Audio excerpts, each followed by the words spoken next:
Cœur de berger, quatrième épisode, l'appel de Moïse.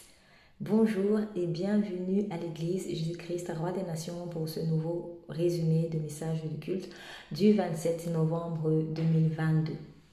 Nous nous sommes penchés sur le cas de Moïse cette fois-ci pour étudier la manière dont Dieu nous appelle pour vraiment le servir ici sur terre.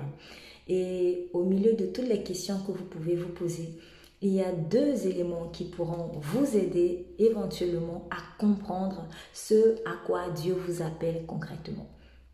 Le premier élément, c'est le contexte de votre naissance naturelle ici sur terre. Je donne un exemple très simple. Une personne, par exemple, qui est née et qui a été abandonnée par ses parents, qui s'est retrouvée orphelin, ne soyez pas surpris que demain, ce soit une personne qui s'occupe d'orphelins. En fait, le contexte dans lequel cette personne est née, sont des révélateurs de ce à quoi elle a été appelée. Le contexte peut parfois être très très douloureux, mais cela n'empêche pas que c'est comme sa marque de fabrique. C'est vraiment ce pourquoi Dieu l'a appelée. Cela ne veut pas dire que c'est Dieu qui attire le mal sur elle, mais comme il sait très bien tourner les circonstances encore en notre faveur, donc il va permettre qu'on passe par certaines vallées de l'ombre et de la mort, parce que cela fait partie de ce pourquoi il nous a appelés. Il y a également le contexte de la naissance spirituelle cette fois-ci.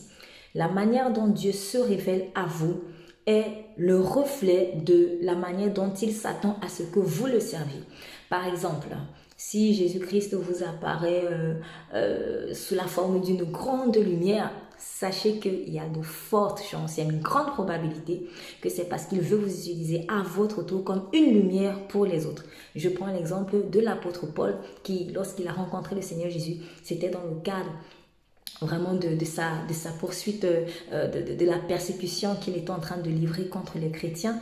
Il a vu une grande lumière, il en a même été aveuglé pendant 3 jours. Ici, c'était le signe de ce que lui-même qui a été aveugle par la lumière de Christ a été appelé comme une lumière pour les nations qui elles-mêmes sont aveugles. Si par exemple Jésus-Christ se révèle à vous comme le Dieu de la guérison, il y a une forte probabilité en fait qu'il y a une onction de guérison qui va tomber sur vous pour que vous, à votre tour, vous puissiez également guérir des personnes. Donc nous pouvons multiplier des exemples comme ça, mais voilà, en un mot, le contexte de ma naissance naturelle et le contexte de ma naissance spirituelle sont révélateurs de ce pourquoi Dieu m'appelle ici sur terre.